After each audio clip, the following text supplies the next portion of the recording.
Hi, my name is Dr. Belinda Babila, founder of Belinda Babila Foundation, Heal the World, Africa. I want to give a shout out to all widows in commemoration of the International Day of the Widow.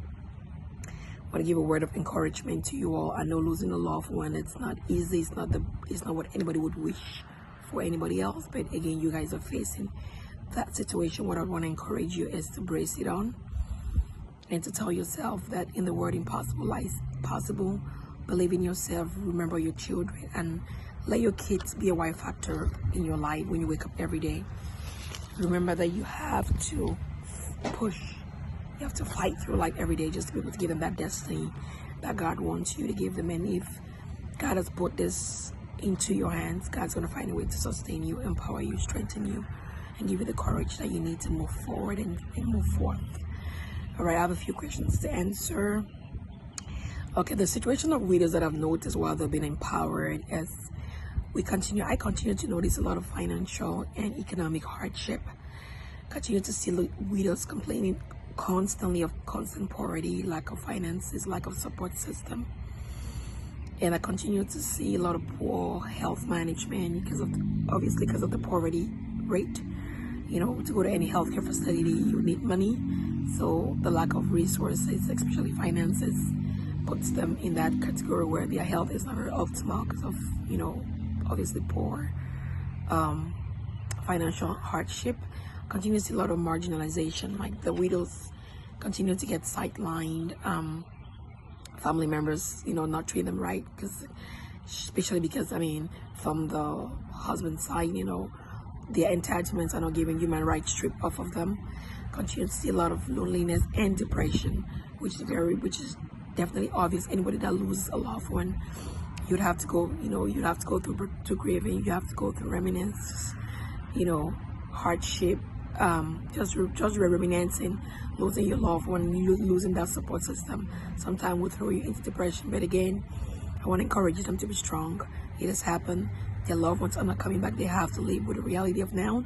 And I pray that God would give each and every widow a deserving husband to replace their ex-husbands, if that's their heart desire. And also, next question was, what's the situation of widows? Has the situation of widows improved over time? Well, I can speak for the few widows that the BBF sponsors or that we followed for the past 3 years. We've been able to get some of the microfinancing where we're able to get them small capital to start small business ventures. Some of them have been sent for vocational training of their choices, whatever it is that they think that they want to learn as a trade, and then from there use that as an income producing source. BBF has sponsored some of them to go back and be trained in that area of their choice. And the third question was, what mechanisms should we put in place for widows to go out of plight? Okay. Well, I think what the widows need to help them in this plight right now is they need a lot of support from the government. I don't know what the Ministry of Social Affairs, what partnership they have with widows, but I think that's a ministry where they should work close range with the widows and especially try and give them empowerment. I would suggest a lot of conferences for them, empowerment boosting conferences, just to get them, get their morals back up. Get them, then get a lot of vocational training for them so that they can be self-sustainable and, little skill acquisition sets, little different skills that the widows can, because most of these widows, mind you, had support systems, some were full-time wives, had husbands who, were the breadwinners or the providers of the house, and now in the case, the coin is flipped.